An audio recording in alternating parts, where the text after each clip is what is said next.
दोस्तों, 4 राज्यों में विधानसभा चुनाव के नतीजे आप सबके सामने आ चुके हैं, जिसमें से तेलंगाना में कांग्रेस पार्टी की जीत हुई, तो वहीं 3 राज्य छत्तीसगढ़, राजस्थान और मध्य प्रदेश में भारतीय जनता पार्टी की जीत हुई। छत्तीसगढ़ में कांग्रेस की सरकार थी, राजस्थान में कांग्रेस की सरकार थी। आज अपनी इस वीडियो में आपको दिखाने जा रहा हूं कि दोनों ही राज्यों में कहां चूक हो गई कांग्रेस पार्टी से, कहां गलती कर बैठे, कहां गठबंधन के सहयोगियों के साथ धोखा कर दिया, ऐसा क्या कर डाला जिसकी वजह से सत्ता से बाहर हो गए। तो वहीं मध्य प्रदेश, जहां 2018 में वो जीते भी थे और सरकार बनाई थी, ऐसा क्या हुआ कि मध्य प्रदेश में भी वो बहुमत से बहुत दूर रह गए। नमस्कार, मैं हूं प्रज्वल गौतम और आप देख रहे हैं SAM TV। दरअसल विश्लेषण लगातार अलग अलग पार्टियों की तरफ से चल रहा है। बीजेपी भी कर रही है, आत्मचिंतन कर रही है कि आखिरकार वो जीत कैसे गए, छत्तीसगढ़ में कैसे जीत गए। छत्तीसगढ़ है, मध्य प्रदेश है, राजस्थान है। मैं इन सब में सबसे पहले जो शुरुआत करूंगा दोस्तों, वो नतीजे बताने से ही करूंगा। वैसे आप तक नतीजे पहुंच चुके हैं, लेकिन नतीजा बताना बहुत जरूरी है। सबसे पहले छत्तीसगढ़ बता दें, भारतीय जनता पार्टी तकरीबन 55 सीटें जीती, कांग्रेस को 35 सीटें मिली है। मध्य प्रदेश में तकरीबन बीजेपी 166 सीटें जीती है, कांग्रेस 63। वहीं राजस्थान की बात करें तो बीजेपी को 115 यानी पूर्ण बहुमत यहां पर भी मिला और कांग्रेस को 69 सीटें, कांग्रेस को 64 सीटें तेलंगाना में मिली है, यानी वहां पर आराम से सरकार बन जाएगी इनकी। लेकिन इसके साथ ही आप देखेंगे बीजेपी को 8 सीटें मिली हैं और जो केसीआर की पार्टी थी उनको 39 सीटें मिली। लेकिन ये बदलाव कैसे हो गया आखिरकार, क्योंकि लगातार हर एक न्यूज चैनल से लेकर तमाम अलग अलग जगह देखने को मिल रहा था कम से कम छत्तीसगढ़ में तो ये खेल नहीं होना चाहिए। छत्तीसगढ़ में ये क्यों हुआ?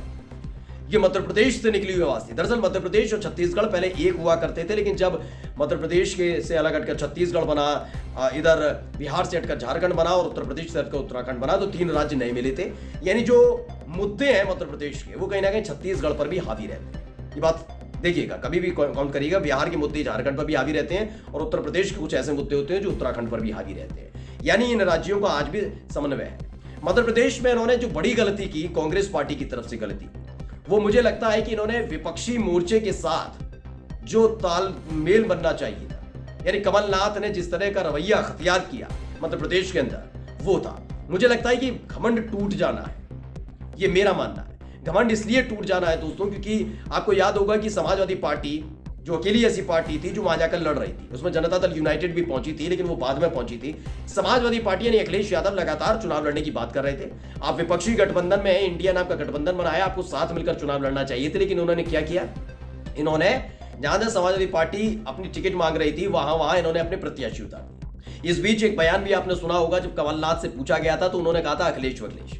इस पर नाराजगी इतनी तलखी बढ़ चुकी थी कि अखिलेश यादव ने भी ऐलान कर दिया था कि अगर मध्य प्रदेश में गठबंधन नहीं होता है तो उत्तर प्रदेश के लिए या आगे भविष्य में जहां जहां चुनाव होगा, किसी भी तरह का कोई दबाव समाजवादी पार्टी झेलेगी। यानी वो इंडिया गठबंधन के तहत कांग्रेस के लिए एक भी सीट नहीं छोड़ेगी। अब यानी अमेठी और रायबरेली के लिए बहुत बड़ी चुनौती कांग्रेस पार्टी के लिए होने जा रही है। तो मध्य प्रदेश के अंदर अगर ये चाहते तो अखिलेश यादव के साथ मिलकर चुनाव लड़ते। मैं ये नहीं कहता कि जीत जाते, लेकिन जो शर्मनाक हार कांग्रेस पार्टी की हुई है उससे ये बच सकते थे। लेकिन इनको लगा था कि 2018 में जो हुआ था इनके साथ, जितनी सीटें 2018 में मिली थी उससे ज्यादा मिल जाएंगी सीटें, और उसी उम्मीद के साथ इन्होंने क्या किया?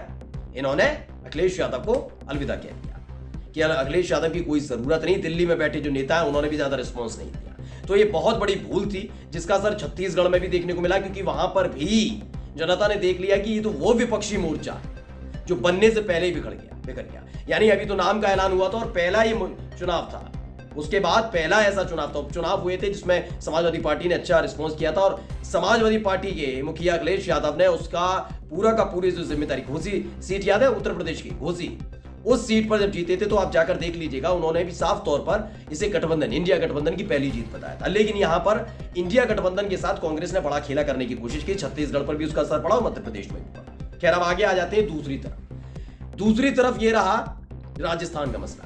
दरअसल राजस्थान और मध्य प्रदेश में हार का बहुत बड़ा कारण एक ही है कि जो युवा नेता है उनको आगे आने नहीं दिया गया। राहुल गांधी को युवा बताकर लगातार आप आगे लाने की कोशिश करते हैं, लेकिन सचिन पायलट, ज्योतिरादित्य सिंधिया जैसे नेताओं को लगातार दरकिनार किया गया। बताया गया कि मध्य प्रदेश में कमलनाथ पहले से हैं, जब वो राजनीति से संन्यास ले लेंगे उसके बाद, और दूसरी तरफ राजस्थान में भी सचिन पायलट के साथ वही हुआ है। लेकिन यहां खेल किया बीजेपी ने अपने तमाम पुराने चेहरों को नीचे दबा कर रख दिया। मध्य प्रदेश के मुख्यमंत्री होते हुए शिवराज सिंह चौहान को ज्यादा तवज्जो नहीं दी। तमाम अलग जो नेता थे, कैलाश विजयवर्गीय से लेकर और नरेंद्र सिंह तोमर से लेकर ज्योतिरादित्य सिंधिया तक के नाम की चर्चा भारतीय जनता पार्टी में सुनने को मिली थी। अपने तमाम सांसदों को लगा दिया गया। इतनी हिम्मत नहीं हो पाई कांग्रेस में कि वो मध्य प्रदेश में अपने सांसदों को जमीनी स्तर पर उतारकर उनसे चुनाव लड़वाती, लेकिन अमित शाह ने ये काम किया। शाह की रणनीतियां काम की कर गई। मध्य प्रदेश के अंदर वही हुआ, ज्योतिरादित्य सिंधिया पर जो दाव लगाया, जो जनता पहले से ही कांग्रेस को लेकर ज्योतिरादित्य सिंधिया की वजह से नाराज चल रही थी, वो समझ गई कि बीजेपी वो है जो आगे नेताओं को आगे बढ़ा सकती है, युवा चेहरों को आगे ला सकती है। यही काम राजस्थान के अंदर हुआ। लगातार दोनों ही नेताओं के बीच जिस तरह का संघर्ष चल रहा था, 5 साल आपने अशोक गहलोत को दे दिए थे। बारी थी इस बार सचिन पायलट को आगे लेकर आने की।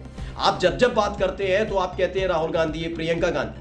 ऐसे में सचिन पायलट को आपने हमेशा बैकडोर पर रखा, पीछे खड़ा करके रखा।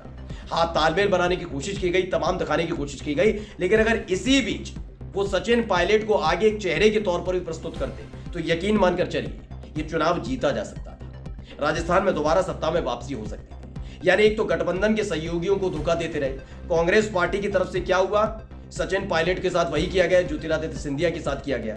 यही बहुत बड़ी चूक इनके साथ हुई है, जिसका असर 3 राज्यों में देखने को मिला है। वो अतला गए कि तेलंगाना में ये जीत गए, अच्छी खबर है, और अब नतीजे मिजोरम के अलग हो सकते हैं। नमस्कार। सब्सक्राइब करें साम टीवी, क्योंकि हम आ गए हैं अब आपके बीच, दिखाएंगे सत्ता के वादों और अपराधियों के एक एक कारनामे की हकीकत। और हाँ, अगर आपके पास भी हो कोई ऐसी खबर तो कमेंट करके हमें बताएं, क्योंकि बिना डर और दबाव के हम दिखाते हैं हर एक खबर डंके की चोट पर।